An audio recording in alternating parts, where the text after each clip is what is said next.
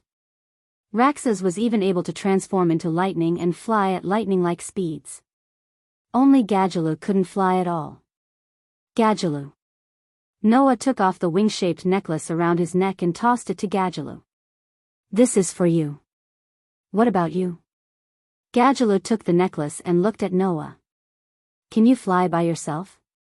Noah suddenly smiled. The energy in his body began to be released bit by bit. The invisible energy turned into an equally invisible force that allowed Noah's body to float bit by bit.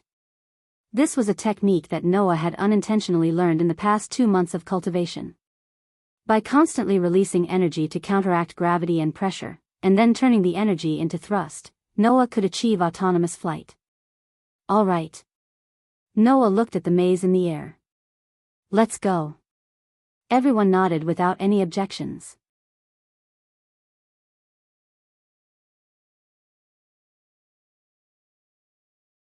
Chapter 1656. Giant Egg Flave. It was the most famous arena in the entire Fiori Kingdom. It was located at the border of Crocus, on top of a tall mountain. If one were to look down from above, it would be an ancient Roman arena located on top of a tall mountain. The arena was surrounded by circular and ladder-shaped spectator seats. In the middle of the arena was a vast open space. A few magnificent statues stood around the arena, looking very solemn and ancient. Such an arena was the venue for the annual Great Magic Showdown that would determine the ranking of all the major Magus guilds in the Kingdom of Fiori. There was no better arena than this in the entire Fiori Kingdom. In addition to the annual Great Magic Battle, it was said that not only the major guilds and famous magic shooters, but even the king and members of the parliament would watch this ceremony. In terms of format, it was extremely huge. If one were to appear here, then even the least famous person would be known by the world. Of course, whether it was good or bad fame, it would be spread out. However, it had to be said that as the venue for the annual Great Magic Battle in the entire Fiori Kingdom, there was no better place than here. In such a venue, at a certain moment, a magic circle suddenly rotated in the middle of the open space and bloomed with light. In the light, a door slowly appeared and was pushed open by a hand. Soon after, a few people walked out of the door. They were Noah, Mira, Julian, Laxas, and Gadgelu. Is this the giant egg-flave bird? Mira murmured. The venue for the Great Demon Battle exhibition is here? Why is there no one here? Gadgelu looked around and saw that there was no one in the arena and grinned. Does this mean that we've gotten first place in the qualifiers? Well, that's not impossible. Laxas looked around and said matter-of-factly. After all, it only took us 5 minutes from departure to arrival. 5 minutes. This was the time it took for Fairy Tale B to pass the preliminaries. This speed was simply indescribably fast. However, who told the members of Fairy Tale B to use the flying method to move around? In the intricate maze in the air, Noah and his group did not waste their energy walking through the corridors. Instead, they directly identified the direction and flew towards the venue. Along the way, the maze in the sky changed shape a few times, completely changing the path inside and even the directions of up, down, left, and right. It even threw the contestants inside into the air and directly eliminated them. However, it didn't affect Noah and the others who were flying in the right direction. Hence, Noah and his group flew to the end of the maze and found a door. After pushing open the door, they arrived at their destination. The entire process only took 5 minutes. Could it be that he still couldn't get first place in the preliminaries? In fact, no one was too confident in their thoughts. Congratulations to everyone from Fairy Tale for passing the preliminaries. Accompanied by such a humorous voice, a short judge with a pumpkin on his head appeared in front of everyone with wonderful dance steps. According to the contestant list, you all seem to be from the Fairy Tale B team, right? Congratulations on getting first place in the preliminaries." Hearing the pumpkin's words, the 5 of them, including Noah, smiled slightly. And at that moment, the magical array rotating on the ground once again bloomed with light, and a door appeared once again. Noah and his group immediately turned their heads and looked in the direction of the door. From the door, 4 men and 1 woman slowly walked out. The 4 men and 1 woman who walked out of the door directly met the eyes of Noah and his group. Immediately after, they were stunned on the spot. "You." The leader of the group, a man with short blonde hair, had a serious expression on his face. "You are Fairy Tale?" Noah and his group also looked at the other party and saw a guild emblem on his body. "That's..." Julian covered his mouth slightly and softly exclaimed. "That's the coat of arms of the saber-tooth." With one sentence, the entire atmosphere of the scene suddenly became heavy.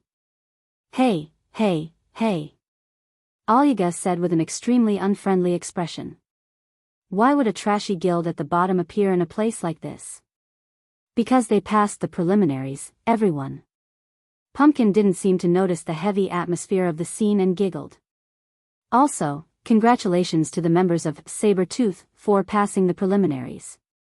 You're in 2nd place." "Wah. What?" Sting said in surprise. "We are 2nd place?"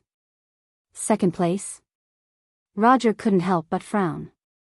"We are actually 2nd place? What a strange experience. We're only in 2nd place."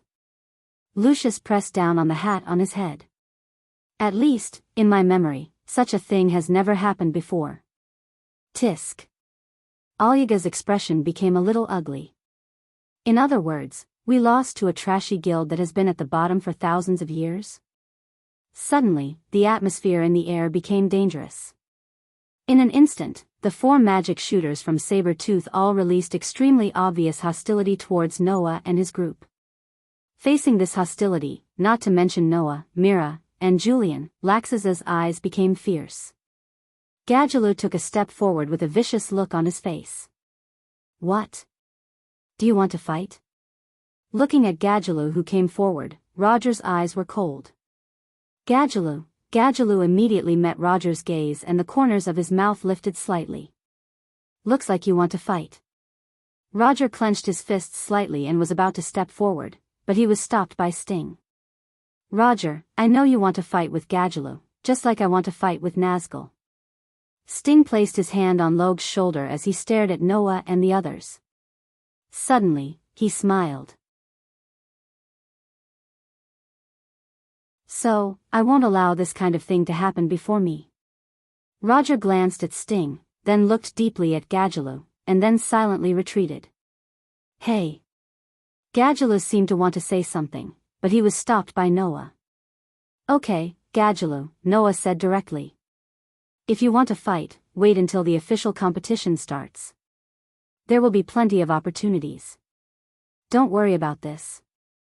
Gadjaloo's movements paused, and after a cold snort, he also obediently retreated.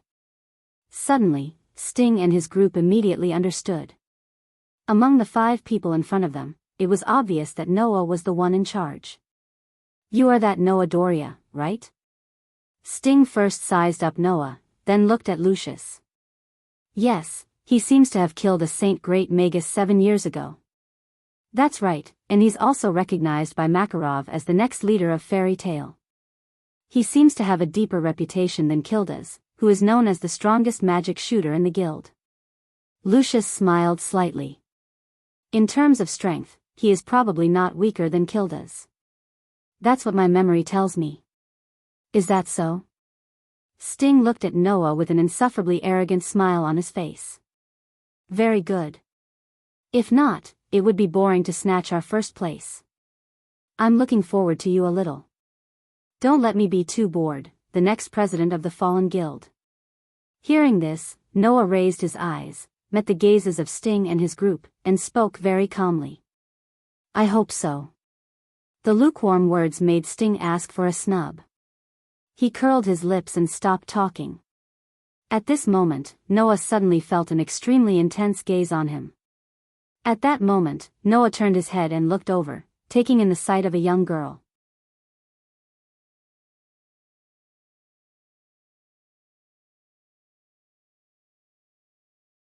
Chapter 1657.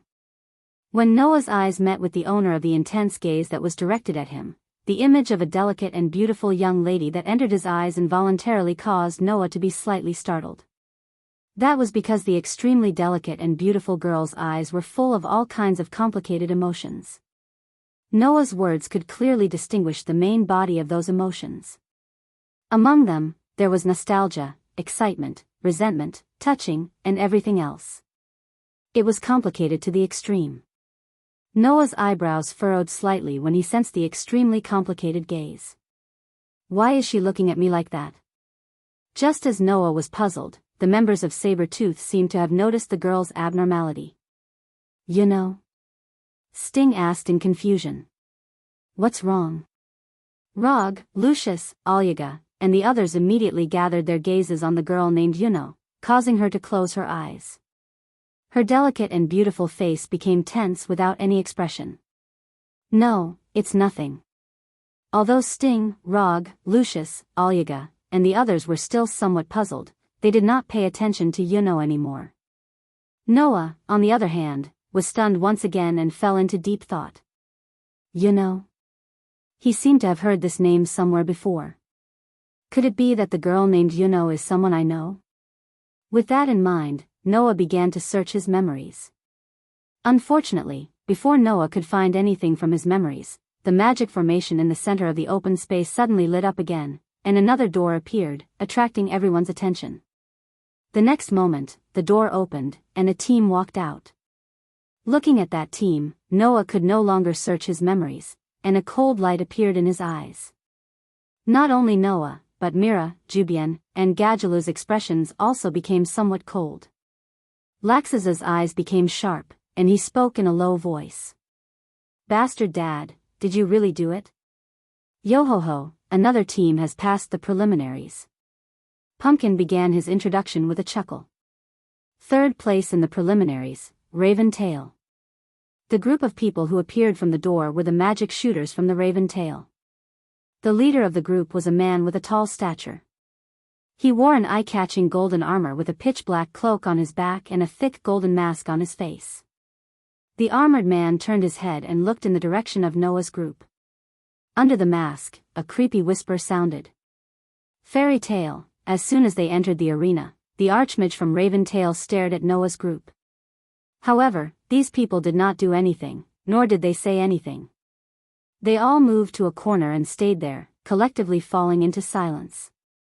However, Noah stared intently at the armored man. After a long while, a mocking glint flashed in his deep, dark eyes. Are you going to use this trick? Laxas, who clearly saw the mocking light in Noah's eyes, pretended to be calm as he spoke. Did you discover anything? Of course. Noah retracted his gaze and threw this sentence at Laxas. However, let's just let them be for now. Is that okay? Laxas could not help but ask. Those guys will probably do something to us during the competition.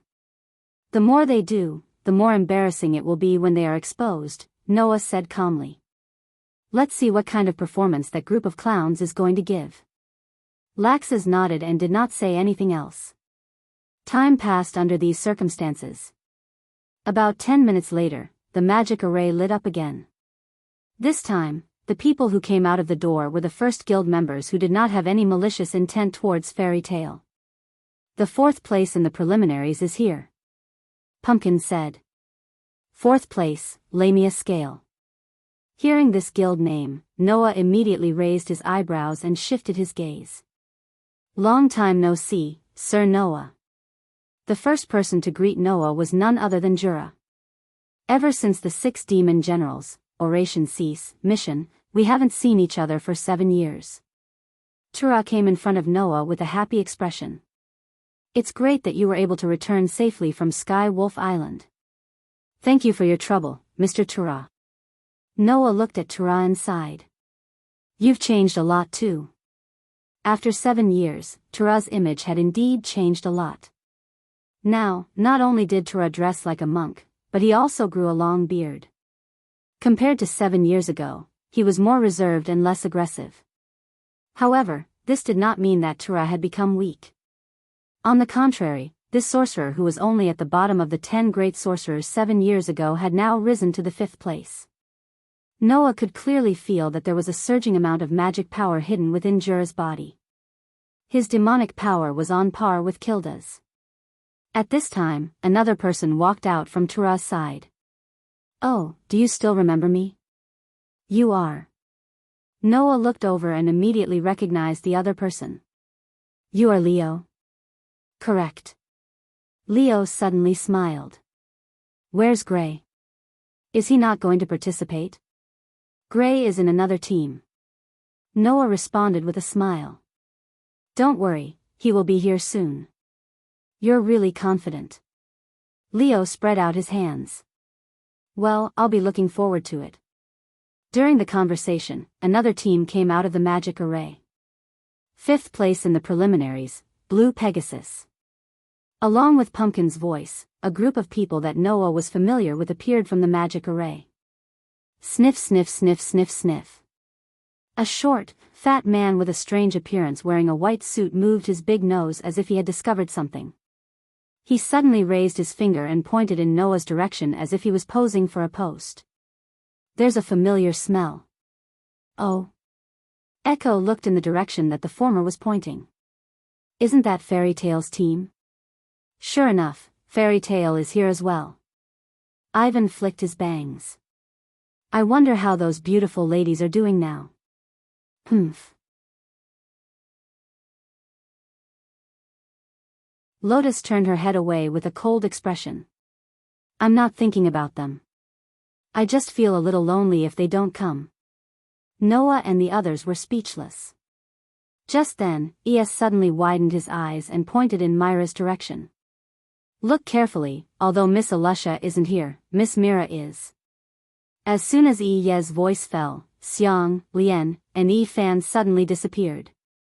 When they reappeared, they actually formed a triangle and surrounded Mira in the middle. They knelt down on one knee as if they were proposing marriage with a sincere look on their faces. "Oh, I didn't expect to see Miss Mira here. I'm so lucky." "Echo, I didn't come here because I like you. I just feel a little sad if I don't come." "Lotus, I'm your fan, Miss Mira. Please give me a chance to have dinner with you." Ivan, the 3 extremely good-looking men surrounded Mira and tried to please her. Mira was a little confused by their enthusiasm. However, in the next second, Mira showed an extremely perfect smile and reached out her hand to hug Noah's arm. "I'm really sorry. Although I appreciate your kindness, we're going to get married after the Great Demon Battle Arts competition. You're all good people. I hope you can find a good girl." The 3 of them, who were still maintaining their gentlemanly smiles, were stunned by the good guy card. Their faces stiffened. Immediately, the 3 men stared at Noah with bitter resentment. Noah was speechless. These guys were still the same as before. No one dared to compliment them.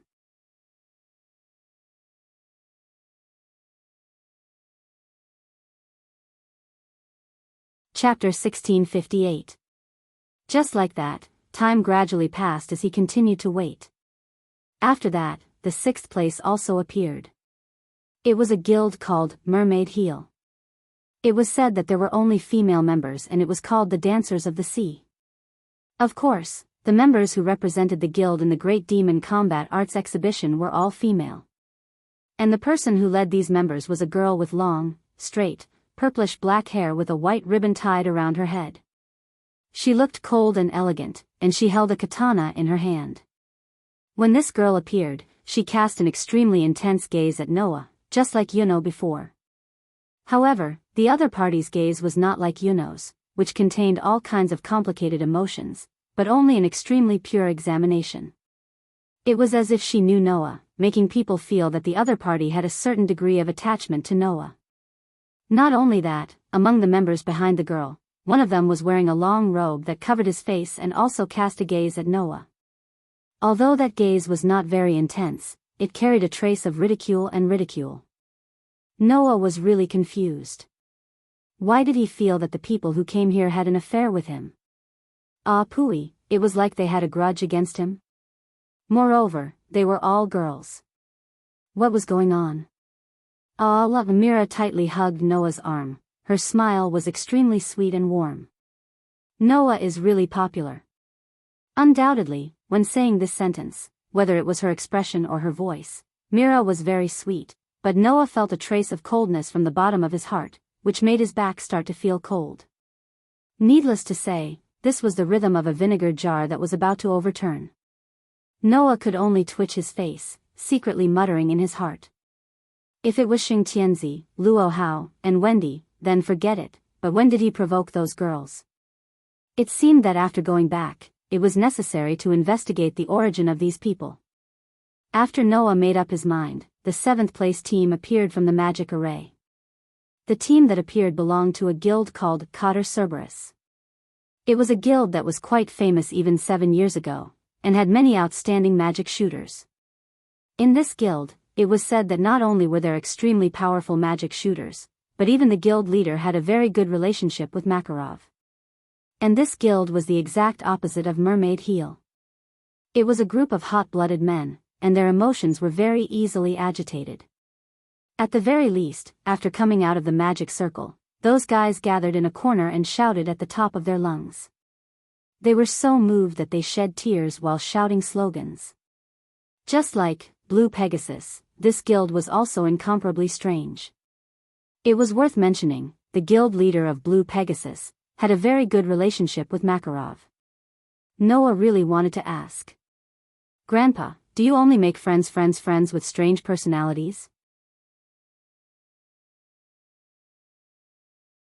It was a pity that Makarov was not present. Otherwise, he would have lost all his face. Seeing that the 7th place had been decided, Noah and the others began to feel nervous. "There's only one team left to pass the preliminaries," Julian said nervously. "Can the other team successfully enter the preliminaries?" This was why the others were nervous. Only one team could pass the preliminaries. If Alusha's team couldn't find the exit of the maze, then they would be in big trouble. Tisk. Gadgelu couldn't help but click his tongue. That fire dragon guy, what is he doing? It shouldn't be a problem, Mira comforted. There's still Alusha, they can definitely pass. Yeah, Noah said as he looked in the direction of the magic array. Moreover, it doesn't matter if we can pass or not.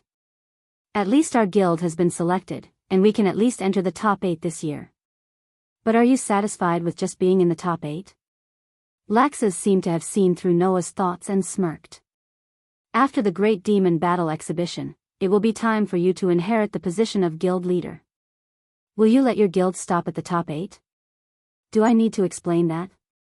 Noah smiled knowingly. Of course not. Mira, Julian, Gadgelu, and Laxus smiled at the same time.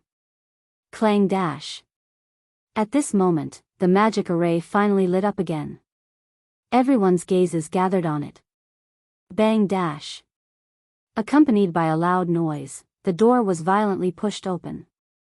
Then, a group of 5 people fell out of the door together, landing on the ground one after another, causing a series of painful howls. Looking at the 5 people who jumped out of the door, everyone present had different expressions. The eyes of Noah's group lit up. Except for Noah's group, the rest of the people showed a shocked expression. The last place of the preliminaries is here, Pumpkin announced. 8th place Fairy Tale A team. Wah. What? Naz, who was pressed at the bottom, shouted. We're 8th place? Last place? Gray covered his face. How embarrassing. This is already very good. Lucy rubbed her butt and stood up with a pained expression. No matter what, we passed the preliminaries. That's right. Alusha cheered for everyone. The ranking in the preliminaries doesn't mean anything. All we need to do is to keep winning. Before that. Wendy, who was pressed down by Alusha, rolled her eyes. Sister Alusha, please get up quickly. The armor is so heavy. Suddenly, the silence in the arena was shattered by Alusha and the others. Seeing Alusha's group making a mess, the other guilds looked at each other. As expected of Fairy Tale, Kara praised from the bottom of her heart. You actually made it into 2 teams. Amazing. Naz de Ragnar. Sting stared at Naz with an excited expression. You finally appeared. Miss Alusha. Ye made a post. You really didn't let me down. The others also had different reactions, which made Noah and the others look at each other.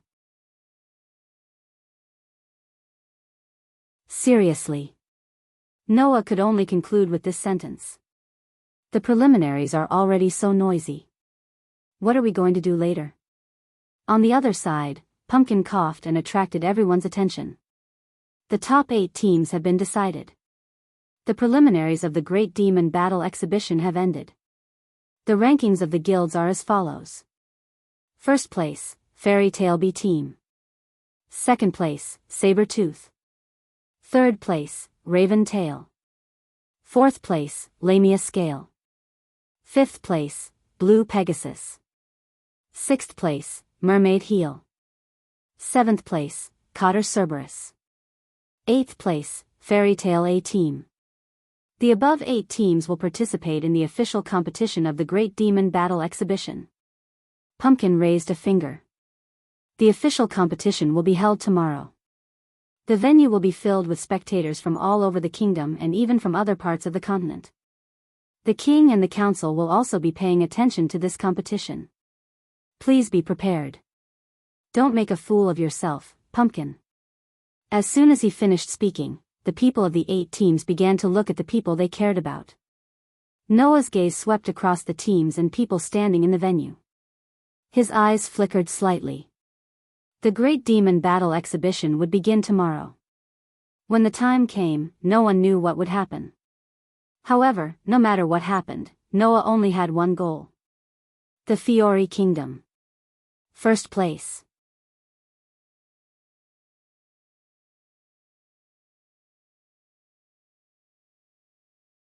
Chapter 1659. At the same time as the preliminaries ended, the image of the giant pumpkin appeared once again in the sky above Kolochas. At this point, the preliminaries of the Great Demon Battle Exhibition have ended. The 8 teams have been selected, and the official competition will begin tomorrow. Welcome to the venue. After leaving this sentence, the image of the giant pumpkin disappeared. Then, the steel city floating above Kolochas suddenly shook, and all the contestants who were still inside were shaken out. Then, like a mirage, it disappeared. Thus, the screams of the sorcerers in the sky above Kolochas echoed through the night sky as they fell to the ground one by one. The residents of Kolochas watched this scene with great interest, and they discussed it animatedly. Although it's just the preliminaries, it seems quite interesting. Too bad there's no live broadcast. I wonder which guilds the teams that passed the preliminaries are from. Does that even need to be said? There must be a Saber-Tooth, right? Lamia Scale, who has always been in second place in previous years, must have also been selected. In the previous Great Demonic Battle Exhibition matches, the results of the Blue Pegasus were also very good. I heard that there's also Mermaid Heel, who only accepts female members. Their strength is also quite good. Looks like this year's Great Demon Battle Exhibition will be quite interesting. Of course, I heard that there's even one of the top 10 Saint Sorcerers among the contestants. No matter how I think about it, it won't be boring. Are you serious? Then I must go watch it tomorrow. Me too. Me too. For a moment, the whole of Kolochas was filled with the noise of the residents. One must know that the preliminaries started at midnight. Now that the preliminaries were over, it was indeed very rare for it to still be so lively. However, in order to be able to watch the competition tomorrow, the residents chatted animatedly as they returned home, preparing to sleep early and wake up early. During this time, no one mentioned Fairy Tale. Perhaps, in the eyes of these people, the guild that had been at the bottom for 10,000 years must have been eliminated. Therefore, when the rankings of the qualifiers were announced the next day, the audience's expressions would be very interesting. It was something that could be predicted. On the other hand, some of the people involved were very unhappy. Damn it. On the way back to the hotel, Naz had been very unwilling. Why did Noah's team get first place, but my team only got last place? Are you still thinking about this? Lucy rubbed her forehead as if she had a headache. Didn't I say that passing the preliminaries is already very good? Not good at all. Naz shouted. Our goal is to get first place. Our goal is to be the champion of the Fiori Kingdom, not the champion of the qualifier, Gray said impatiently.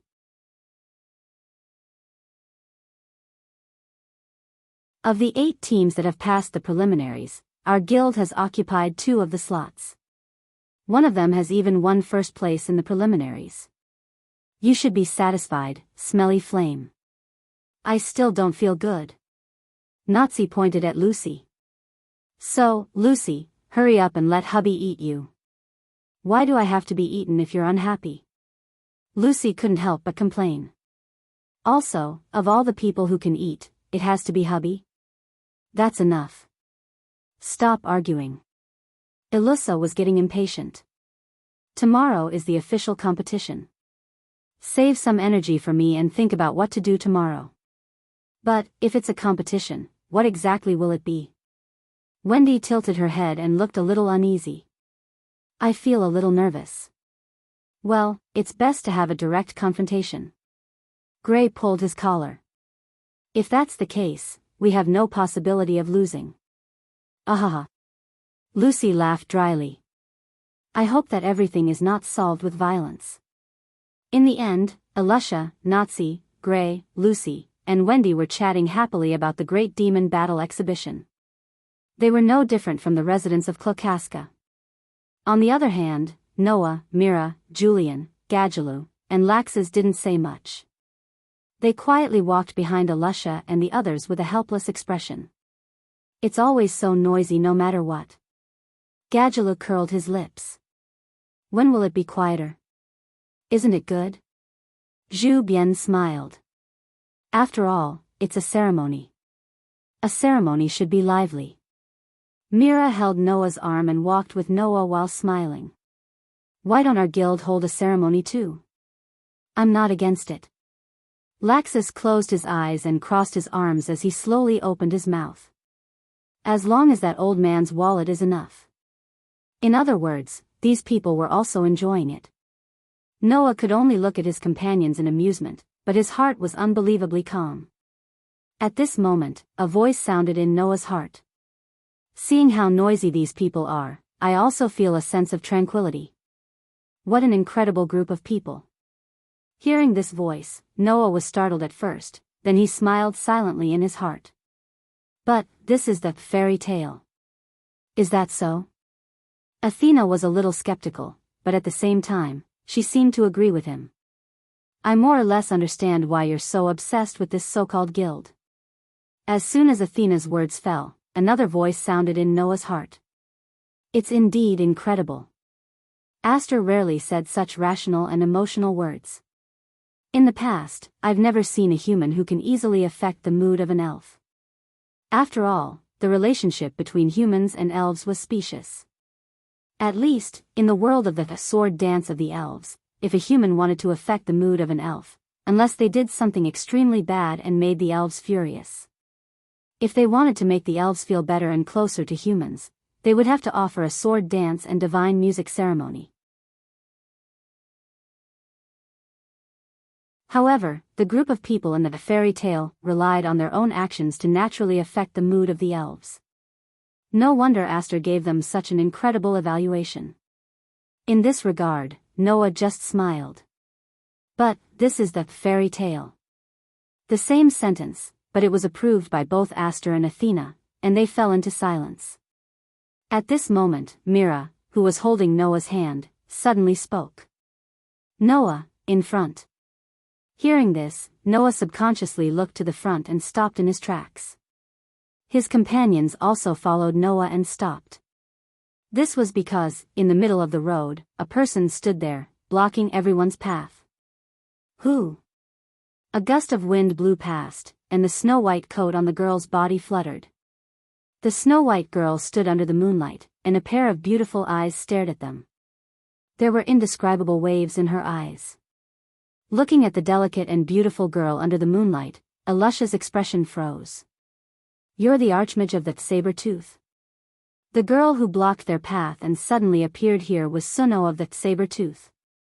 Ignoring Alusha's question, Suno lifted her feet and slowly walked over.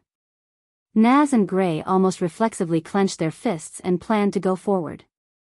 However, before Naz and Gray could take a step forward, their shoulders were tightly pressed down. At this moment, Naz and Gray were startled at the same time.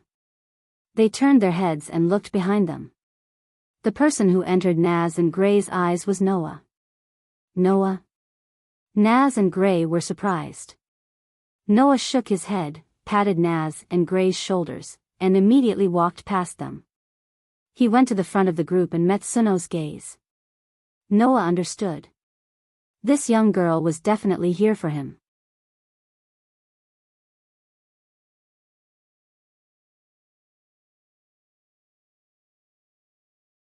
Chapter 1660.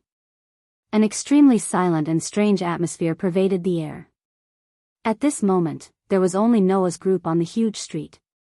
On the opposite side, the girl named Xuanai seemed to be riding on the moonlight as she quietly walked towards Noah's group step by step. However, in Xuanai's eyes that were filled with strong willpower, there was no one else other than Noah. As if she didn't see the existence of the other people in Fairy Tale at all, Xuanai came to a distance of 2 to 3 meters away from Noah and stared straight at Noah. Looking at the gentle yet strong girl's eyes, Noah confirmed one thing in his heart. As expected, this girl named Xuanai had some kind of connection with him. In addition, Noah felt that the name was familiar, as if he had heard it somewhere before. Noah felt that he should know her. However, he definitely wasn't familiar with her. With Noah's memory, if she really knew him, then Noah definitely wouldn't have forgotten her.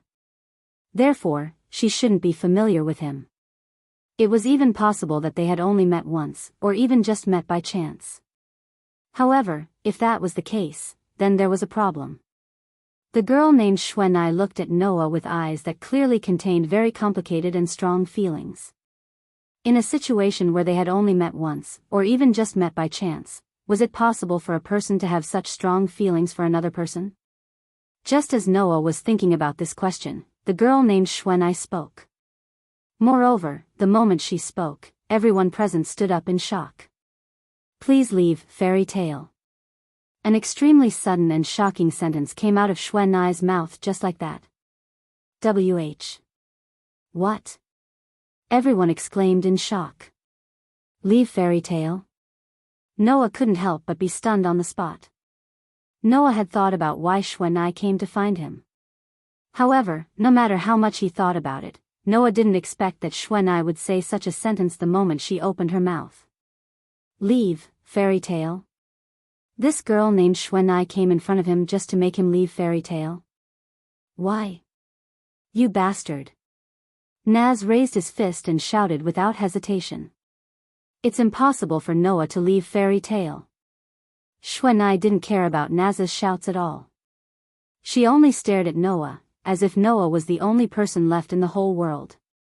She only showed excessive attachment to Noah. This made Naz's heart burn with anger. Just as he was about to say something, he was immediately stopped by Alusha. Enough, Naz. Alusha looked at Xuanai with a serious expression. Let's leave this to Noah. The rest of the people, including Mira, also nodded. Their eyes were focused on Noah and Xuanai, choosing to watch from the sidelines. It was only then that Noah reacted. He frowned deeply and said, "That's right." Why?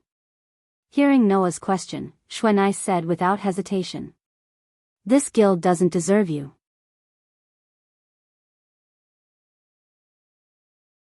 You should be in the Fiori Kingdom's strongest magic guide guild, not this kind of guild at the bottom.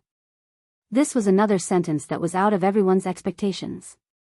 Gadjalu, who originally thought that the people from Saber-Tooth were here to find trouble, interrupted in an extremely bored manner. So you're here to poach? How boring. These words infuriated Xuanai. What can you understand? Xuanai's gaze was like an arrow, shooting at the group of people behind Noah. This lord is a sorcerer who belongs to the strongest guild in the Fiori kingdom. He used to be, and he still is, but he is no longer your fairy tale. The stubbornness and strangeness in Xuanai's words made the group of magic shooters from Fairy Tale look at each other in dismay. It sounded like the other party was belittling and looking down on Fairy Tale.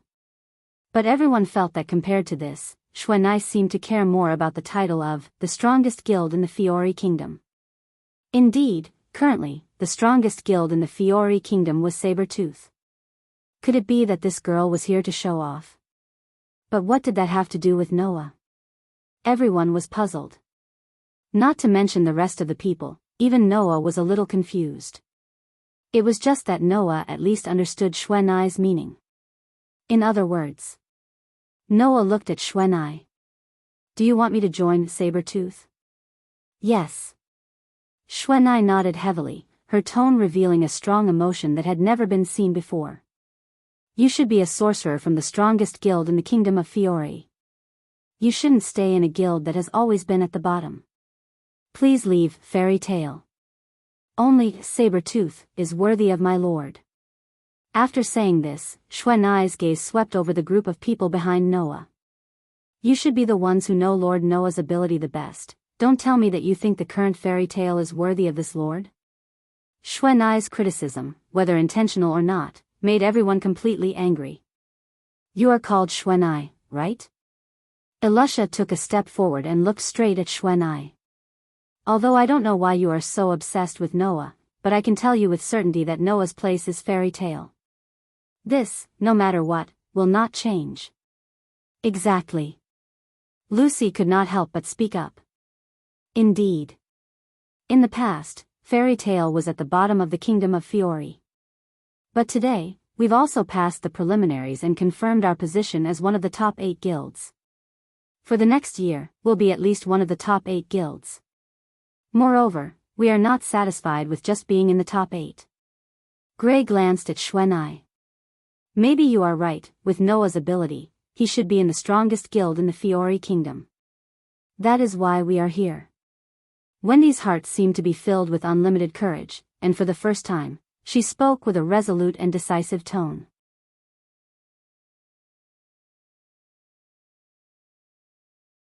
We will definitely win in the Great Magic Battle exhibition, and become the strongest guild in the Fiori kingdom once again. That's right. Naz fiercely punched his fist, and his eyes became sharp. If Noah should only be in the strongest guild in the Fiori kingdom, then this guild can only be Fairy Tale. Everyone's words were filled with a strong will, and Xuanai could not help but take 2 steps back, and her eyes were slightly shaken. However, this slight wavering immediately disappeared. That is impossible. Xuanai said with a trembling voice. The strongest guild in the Fiori kingdom can only be Sabertooth. Oh. Laxus slightly narrowed his eyes, and a dangerous glint appeared in his eyes. Then, do you want to try? Thus, the atmosphere at the scene transitioned to a very dangerous level. Noah's eyebrows were tightly knitted, and he was puzzled by Xuanai's unusual attitude towards him. This girl did not seem to have any hostility towards him. It should be said that it was the opposite, and every word and sentence of Xuanai revealed a kind of extreme respect and longing for Noah. But it was also because of this that Noah was puzzled. Why was Xuanai so obsessed with him? If it was a person who had such strong feelings for him, how could he not recognize her? What was going on? Xuanai did not know what to think of Noah's silence, but after a moment of silence, she raised her head and looked straight at Noah, and her eyes flashed with determination. If that is the case, please accept my challenge.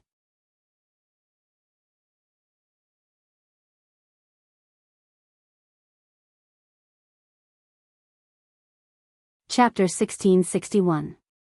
Challenge? At this moment, all the magic shooters in Fairy Tale were startled. However, Xuanai only had eyes for Noah. She stared at Noah's face and said, If I win, my lord must leave Fairy Tale and join Sabertooth. Before Noah could respond, Naz stood up. Interesting. Naz's eyes became extremely bright. The space around him began to fill with heat waves, causing the air to distort. Noah, let me fight it out with her. Think carefully before you speak, you idiot. Gray was speechless. If you lose, then Noah will have to join Sabretooth. It doesn't matter. Naz said with conviction. In any case, I won't lose. Wait. No matter what, your opponent is still a Sabretooth sorcerer. Lucy hurriedly said. If you accidentally lose, what will happen to Noah? That's right. Wendy couldn't help but say. At least let Sister Alusha, Sister Mira, or Brother Laxus fight. I'm fine with it. Laxus said expressionlessly. If my brother is poached to another guild, even I won't sit back and do nothing. I'm fine with it too. Myra's expression became serious. Now, no matter who the opponent is, I won't lose. After all, if I lose, the companion I grew up with will leave me. Alusha looked at Xuanai with a sharp gaze. So, I don't mind fighting. Then, I'll interfere too. Gadula grinned. Trying to poach someone in front of me? That's really annoying. Zhu Bian also has no problem, Zhu Bian also said. Julian won't be merciful. Clearly, Xuanai's words had also stimulated the members of Fairy Tale. Most importantly, if this challenge was about whether Noah could stay in the guild, then everyone was absolutely duty-bound. They definitely wouldn't lose. This was the belief in the hearts of the people of Fairy Tale. Noah was naturally very grateful for this, but Xuanai didn't appreciate it. There's only one person I want to challenge. Xuanai stared at Noah without blinking. Please accept my challenge. Noah was silent. After a while, Noah said faintly, Give up. Give up. You can't beat me. No. Xuanai said stubbornly. I won't lose. I don't understand why you're so obsessed with me. Noah finally said what was in his heart. But I have to tell you, if there is a place I should be, it is definitely not the Sabretooth, but the Fairy Tale. Xuanai's pretty face suddenly sank, and she looked at Noah with some sadness in her eyes. She bit her lips and squeezed out these words. Undoubtedly, you said that you're a sorcerer from the strongest guild in the Fiori Kingdom, hmm? Noah didn't hear Xuanai's words, and could only frown again. What did you say? Xuanai didn't answer, but raised her head again, looked deeply at Noah, and said. I'll prove to you that no matter what, Fairy Tale is no match for Sabretooth. Xuanai's tone became resolute. At that time, you'll naturally understand which guild is the place you should be in. Leaving behind these words, Xuanai turned around and once again took a quiet step. Riding on the beautiful moonlight, she left without looking back, leaving behind a beautiful but somewhat desolate back view for everyone. The street fell into silence. Everyone looked at Xuanai's desolate back view, and at the same time, focused their attention on Noah.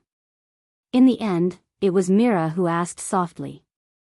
Do you know the girl named Xuanai? I don't think I know her, at least I don't think I know her. Noah sighed.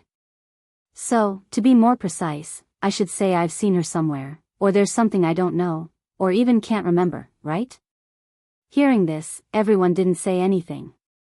Noah took a deep breath and looked at Alusha. I want to investigate two people. One is Xuanai, right? Alusha said directly. Who's the other one? In the Mermaid Heel, isn't there a leader with a katana? Noah didn't hold back, and said concisely. The other one is her. I see. Alusha nodded. I'll ask my companions in the guild to investigate. I'll help too. Mira held Noah's hand tightly, but her eyes didn't retract from the direction Xuanai left. I feel like I can't just sit back and watch that kid. Myra's words were exactly what Noah was thinking. Yeah. Noah looked at the direction Xuanai left, and muttered softly. We can't just sit back and watch. After returning to the hotel, Noah told Makarov that Team A and Team B had both passed the preliminaries and were about to participate in the official competition. After reporting the good news, he asked Makarov to help him investigate the two girls. Makarov didn't know why Noah wanted to investigate the two girls, but he didn't ask. He only thought that Noah was concerned about the two girls who were his opponents. Then, he promised that he would immediately obtain the information that Noah wanted. Needless to say, Makarov did it. Relying on his previous connections and his reputation as one of the top 10 Saint Magus, Makarov successfully obtained the information that Noah wanted. He even obtained the information of the other opponents in the Great Demon Combat Arts competition and brought it to Noah. Thus, Noah immediately looked at the information of the two girls that he was concerned about. In a room in the hotel, Noah sat on the edge of the bed, and in his hands was a document labeled Mermaid Heel. As soon as he opened the document, Noah saw the person he wanted to investigate. Then, Noah slowly read out the name of the other party. Kagura Mikazuki. Kagura Mikazuki. She belonged to the guild Mermaid Heel, and was publicly recognized as the strongest archmage in the guild. This girl named Kagura wasn't the guild leader of Mermaid Heel, but she was the de facto leader of Mermaid Heel. Not only was her strength extremely powerful, she also had excellent physical and swordsmanship. Even without using magic, she could easily defeat the majority of archmages. Regarding this girl, there was such an evaluation in the document. In this year's Great Demon Combat Arts exhibition, the archmage second only to the 10 great saint archmages, Teraresis? Noah muttered. Then, why would such a powerful archmage look at me like that? Noah didn't understand. If it was Yuno, Noah could still faintly feel that he had heard this name somewhere before, and that he should have seen her somewhere before. But for this girl named Kagura, Noah didn't feel the slightest bit of familiarity. Without a doubt, Noah definitely didn't know this person. But, why would a person he didn't know look at him like that? This feels really strange. Of course, compared to the strange feeling, Noah felt more of a headache. He attracted the attention of two girls for no reason, and they were very persistent, and he didn't know them. Anyone would feel like their head was as big as a bull. Oh right, there's another person wearing a cloak. Noah continued to flip through the document. In the next second, Noah saw a name and showed a startled expression. It's her.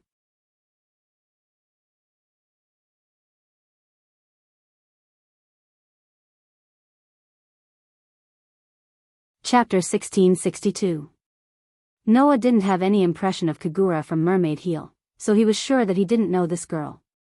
However, when Noah saw the name of the person who followed behind Kagura in the Mermaid Heel, who was wearing a black robe and looking at him with ridicule and mockery in the venue, he immediately remembered who that person was. So, she joined Mermaid Heel? Noah looked at the information in his hand, and his heart slightly moved. Could it be that Kagura has some relationship with her, so she acted like that to me?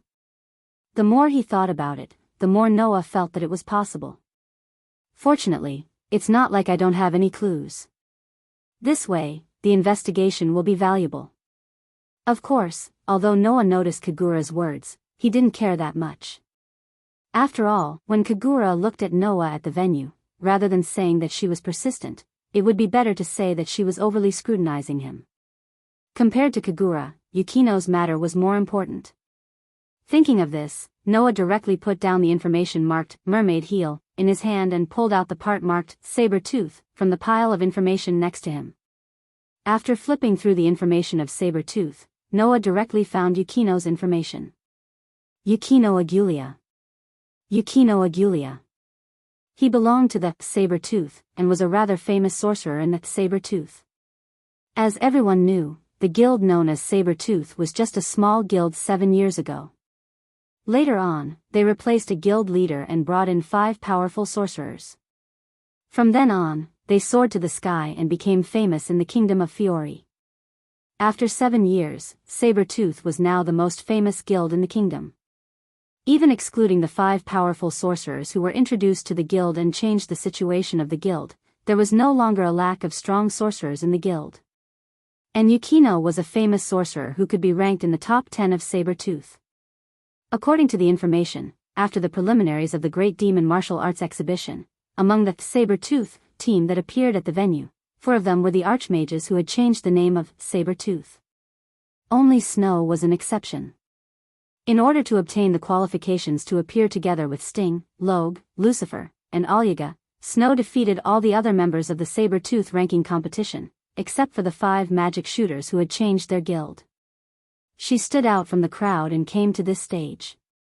At first glance, it seemed that Yukino was quite impressive, but in fact, in the beginning, Yukino wasn't that conspicuous. Noah, who was looking at Yukino's information, frowned in the next second.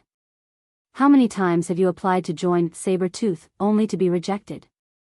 That's right. In the beginning, Yukino wasn't even allowed to join Saber-Tooth.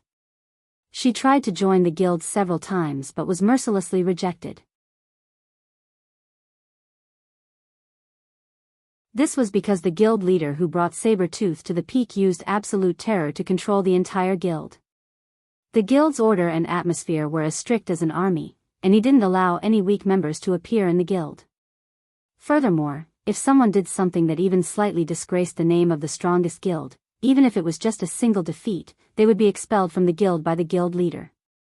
The guild called Saber-Tooth was just that strict and urgent. Yukino had applied to join Saber-Tooth at the beginning but was rejected because she was too weak. However, in order to join Saber-Tooth, Yukino worked hard to hone her magic skills. She went to their door several times before finally gaining recognition and joining Saber-Tooth. She stood out from all the other members and caught up to the 5 powerful sorcerers who changed the guild. And yet, such a young girl was using a type of magic that surprised Noah. Star magic? Yukino was a star magic sorcerer. Moreover, according to reliable information, this young girl most likely had the keys to the 12 zodiac temples, and more than one. Yukino. Star magic. Noah only felt a trace of inspiration in his mind. This girl, I really do know her. Although he still couldn't remember whether it was the name Yukino or the trace of inspiration regarding star magic, it all told Noah that he had some connection with this young girl. However, since Noah couldn't remember, it proved that to Noah, it should be something unimportant. However, to Yukino, it should be a very important matter, right? Or else, Yukino wouldn't be so obsessed with Noah. Closing the information in his hands, Noah casually threw it on the bed, got up, and went to the window, looking at the night sky outside. In the silent night sky, there were a lot of stars, giving off an indescribable feeling of peace. Noah looked at the night sky, and soon after, looked in one direction. I remember, Saber-Tooth's hotel is in that direction, right? Saying this, Noah's mouth slowly raised. Let's just treat it as scouting the enemy. After saying this, Noah directly stepped on the windowsill and jumped out of the window, turning into a ray of light, flying towards one of the directions in Coloca's. In Coloca's, there was a hotel named Garden. As the name suggested, it was a hotel that looked like a garden. This inn was where Saber-Tooth stayed during the Great Demonic Battle Exhibition. At this moment, in one of the extremely spacious rooms in the hotel, many magic shooters were gathered here. These sorcerers were naturally all from the Saber-Tooth sorcerers. However, at this moment, these magic shooters were lined up neatly as if they were an army. Sting, Rogue, Lucifer, Alyaga, and Yukino were at the front of the line. Based on this arrangement, it was easy to tell who had the highest position in the Saber-Tooth.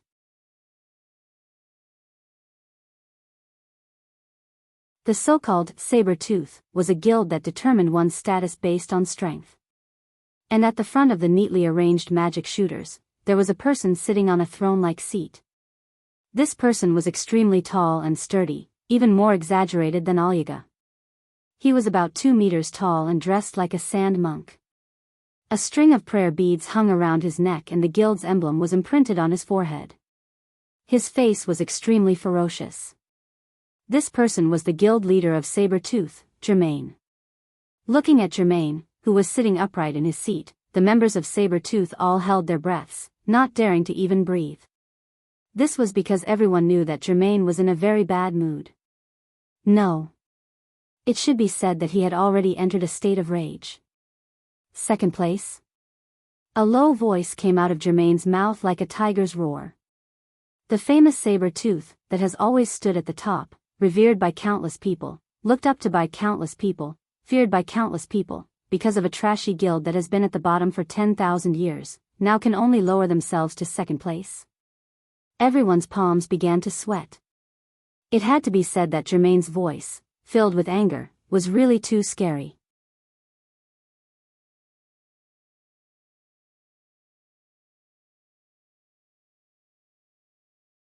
Chapter 1663.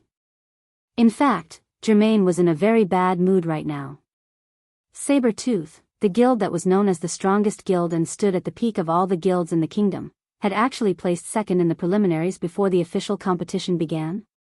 Germain could already imagine how many people would treat Saber-tooth as a joke when this news spread. Of course, this was only Germain's imagination. To the average citizen, the fact that Saber-tooth could only place second in the qualifiers was shocking. However, what was even more shocking was the fact that Fairy Tail was the one who took away Saber-tooth's first place. After all, Fairy Tail had always been at the bottom. This time, they had surpassed all the other guilds in the preliminary round and obtained first place. This would definitely cause a lot of people to be surprised. However, to say that Saber-tooth was a joke because of this would be overestimating Saber-tooth too much. It wasn't like Saber-tooth was the only team that was overtaken. There were so many guilds in the Fiori Kingdom, but all of them had been overtaken. Who would specifically laugh at Saber-tooth? However, Germain had treated the first place as something that was already in his bag. He thought that if this was taken away from him, others would definitely laugh at Saber-tooth. It could only be said that Germain had taken Saber-tooth's first place for granted. As such, when this fact was broken, Germain was so angry. The only guild that can make others look up to is Saber-tooth. It has always been like this. No one can make Saber-tooth look up to them, let alone Fairy Tail, who started to fall from grace 7 years ago. Germain's extremely cold gaze swept across everyone below. You should understand what I mean, right? The people who were swept by Germain's gaze couldn't help but swallow a mouthful of saliva. In the end, it was Sting who took a step forward and lowered his head. As if he was reporting to his superior, he spoke respectfully. President, please rest assured, we will not lose again. Remember your promise. Germain said expressionlessly. Remember, Mike Saber-tooth doesn't need trash who can't win. Yes. Sting could only reply in a low voice. The anger in Germain's heart subsided a lot. Then, he turned his gaze to Xuanai. I heard that after the preliminary round ended, you went to look for someone from Fairy Tail. Xuanai's heart suddenly tightened, and she couldn't help but lower her head. Looking at Xuanai, Germain said heartlessly. Tell me, why did you look for someone from that trash guild? Xuanai opened her mouth, and finally squeezed out this sentence. I want that person to join. Before Xuanai could finish her sentence, she was rudely interrupted by Germain. My Saber-tooth does not need someone from that trash guild. Germain said matter-of-factly. You are not allowed to mention this matter again.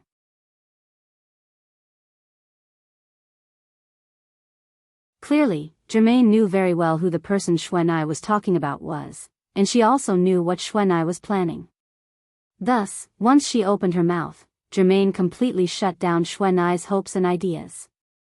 Xuanai's heart trembled, and she couldn't help but raise her head and speak emotionally.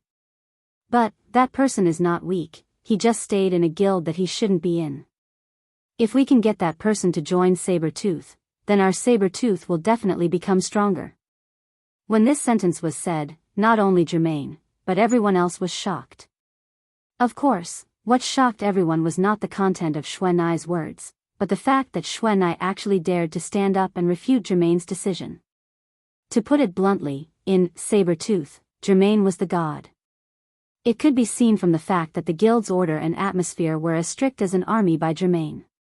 In other words, Germain did not allow anyone to disagree with her. This person sincerely treated Saber-tooth as her personal property, and she could create it as she pleased. Under such circumstances, if someone disagreed with Germain, then even if it was not a death wish, it could only be said that they were overestimating their own strength. Thus, Germain's gaze was fixed on Xuan'ai, and she straightened her back like a tiger that got up. So you're saying that someone from a bottom-tier guild can change the entire saber-tooth, just like that? Xuan'ai bit her lips and spoke softly. I just think that person is not weak, not weak. Germain turned her head and looked at Lucifer. Lucifer, the person that Xuan'ai mentioned, what do you think?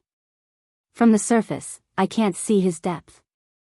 Lucifer pressed down on his hat and answered truthfully. However, that person had killed a Saint Archmage 7 years ago. Even if he hadn't made any progress in the past 7 years, he should still be much more powerful than the average Archmage. That's what my memory says. Have you ever killed one of the 10 great Saint Grand Magi? Germain asked in a non-committal manner. That was only 7 years ago. However, you're right. Even if it was only 7 years ago, being able to kill a great Archmage Saint proves that he's stronger than the average trash. But, our saber-tooth does not need someone who can't keep up with the times. Germain glanced at Xuan'ai. In this year's Great Demon Battle exhibition, that Rock Iron Najola also appeared. If he can defeat Rock Iron Najola, then I can consider letting him join. When she said this, Germain's tone faintly carried a bit of sarcasm. It was clear that Germain did not think that Noah could defeat Jola. It wasn't just Germain. Even the rest of the members of Saber-Tooth had a look of disbelief on their faces. They all thought that this was an impossible matter. That was natural. Even if Germain was a dictator, even if she was confident, in front of the 5th Saint Archmage, she would not dare to say that she could surpass him. From Germain's point of view, Saber-Tooth was without a doubt the strongest guild in the game. As a member of this guild, no matter who it was, as long as they failed once, they had to be eliminated. In this great magic combat drill, the only opponent that Germain would allow her members to lose against was the 5th-ranked Grand Magus, Jura. Even the arrogant Germain believed that no one in the guild could defeat Turtledove and allowed them to fail. Needless to say, there was no one in the guild that could defeat Turtledove. Thus, Germain's words were pure mockery. In this regard, Xuan'ai naturally understood. She could only close her eyes, hide all her emotions, and no longer speak. The entire hall was silent. No one noticed. On the roof of the hotel, a person was lying on his back, looking at the night sky and listening to the conversation of the members of Saber-Tooth. Consider letting me join? Noah indifferently smiled. That smile was truly filled with sarcasm and ridicule. Looks like I have to show a little bit of my ability tomorrow and let these people know that the person they need to look up to is a tiger or a fairy. After saying this, Noah directly got up, turned into a ray of light, and flew into the sky, disappearing into the night sky. You're tuning in to the Romantic Tales YouTube channel.